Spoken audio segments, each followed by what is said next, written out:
Betelgeuse, située dans la constellation d'Orion, est l'une des étoiles les plus reconnaissables du ciel. Sa teinte rouge vif et sa position dominante en ont fait un lieu de prédilection pour les astronomes et les astronomes. Mais ce qui rend Betelgeuse vraiment intrigant, c'est son comportement mystérieux. Les astronomes l'appellent une étoile variable car elle vibre, s'agrandit et se contracte avec le temps. Cette pulsation fait fluctuer la luminosité de l'étoile, ce qui en fait parfois l'une des étoiles les plus brillantes du ciel, et à d'autres moments elle diminue considérablement. Désormais, Betelgeuse est un véritable géant, avec un diamètre plus de 1000 fois supérieur à celui de notre Soleil. Si nous devions le placer au centre de notre système solaire, il s'enroulerait autour des planètes intérieures, y compris la Terre, et atteindrait Jupiter. Sa taille et sa masse immense en font une étoile supergéante rouge en fin de vie. Oui, cette étoile gigantesque se meurt, mais ce n'est pas ce qui nous intrigue. Les étoiles meurent tout le temps. Ce qui a gardé les astronomes sur leur garde, c'est la gradation de Betelgeuse. Fin 2019 et début 2020, l'étoile a connu un événement de gradation sans précédent, perdant une partie importante de sa luminosité. Cela a suscité la spéculation et la curiosité des scientifiques du monde entier. Diverses théories ont surgi pour expliquer la gradation de Betelgeuse, mais une possibilité s'est démarquée et a ensuite été confirmée comme correcte par le télescope spatial Hubble. Sur la base des données de Hubble, les scientifiques ont découvert que l'étoile avait éjecté un énorme nuage de poussière qui obscurcissait partiellement sa lumière de notre point de vue. Cependant, l'étoile ne s'est pas estompée depuis février 2020 et n'a pas répété son cycle depuis. Ce que nous savons, c'est que, alors que l'étoile s'est remise de l'éjection d'une grande partie de son intérieur fin 2019, lors d'un événement connu sous le nom de grand assombrissement, sa surface rebondit maintenant comme de la gelée sur une assiette et a perdu le naturel 400 rythme cardiaque quotidien qui existe depuis au moins 2 siècles. Oui, Betelgeuse agit toujours de manière très étrange et tournée vers l'avenir, il finira par atteindre la fin de sa vie et explosera dans une supernova brillante. Mais quand cela se produira, personne ne le sait avec certitude, à l'exception d'une équipe de scientifiques, et selon eux, l'explosion pourrait se produire en ce moment comme vous le voyez, ou très proche dans le futur. Si les astronomes devaient deviner quelle étoile proche sera la prochaine à devenir supernova dans la Voie lactée, ils pourraient parier sur Betelgeuse, l'étoile supergéante rouge vive qui marque l'épaule d'Orion et qui approche de la fin de sa vie, à moins de 1000 km de la lumière. En de la Terre. Mais à quel point est-il proche d'aller en supernova et serons-nous ici pour en être témoins?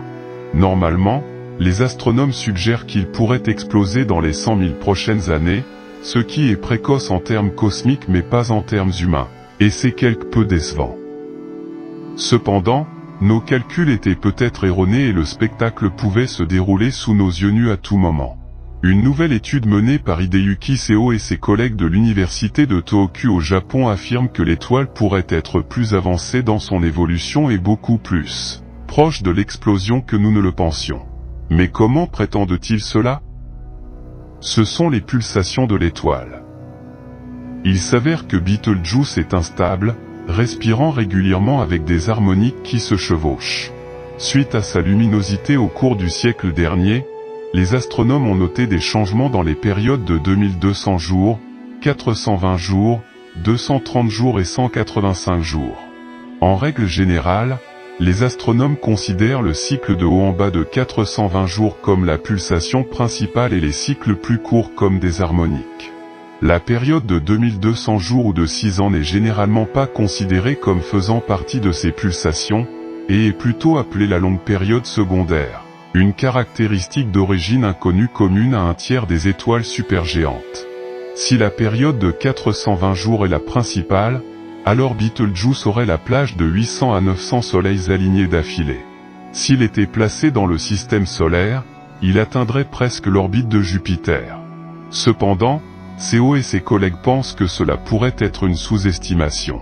Si le cycle de 2200 jours est le cycle principal et que tous les autres sont des harmoniques, alors l'étoile serait encore plus massive, couvrant 1200 soleils et toujours plus large que l'orbite de Jupiter.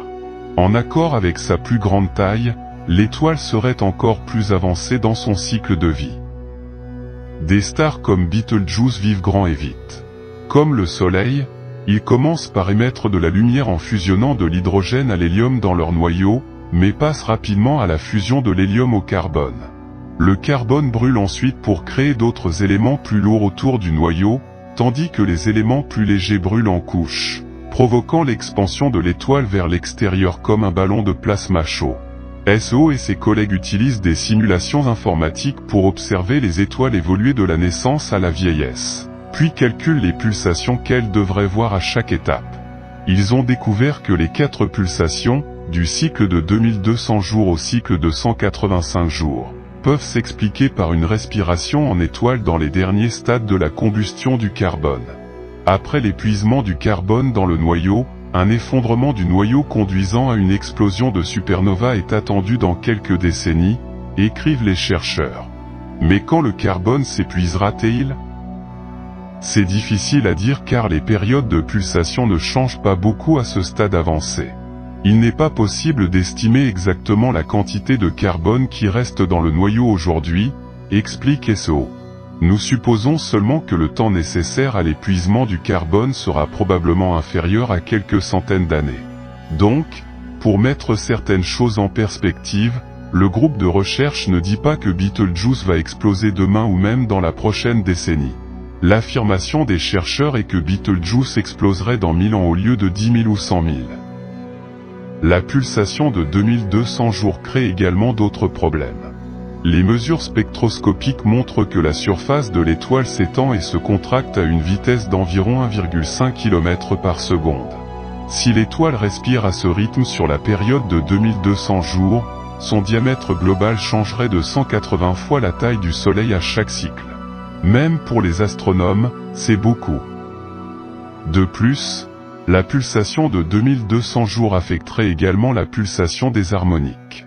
Par exemple, le cycle de 400 jours ne serait pas toujours de 400 jours.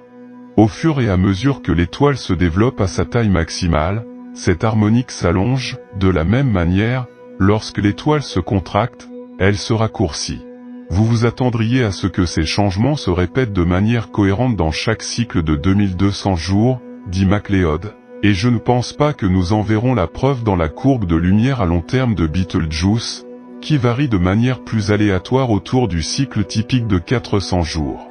Cycle. Maintenant, pour ceux d'entre vous qui ne le savent pas, lorsqu'une étoile manque d'hydrogène, l'hélium commence à brûler pour former du carbone, ce qui provoque l'expansion de l'étoile. Comme tout le carburant est brûlé et que les éléments restants ne forment pas de carburant sous leur propre poids, le noyau s'effondre pour former une étoile à neutrons solides, qui rebondit ensuite sur le gaz environnant pour former une supernova. Betelgeuse est une superstar rouge âgée d'au moins 8 millions d'années. On pense qu'il est dans les dernières étapes de son cycle de vie, ayant brûlé tout l'hydrogène de son noyau. Alors, allons-nous assister à l'explosion de Betelgeuse ? Si nous pouvions vivre encore 1000 ans, alors oui. Quel spectacle ce serait d'assister, n'est-ce pas ?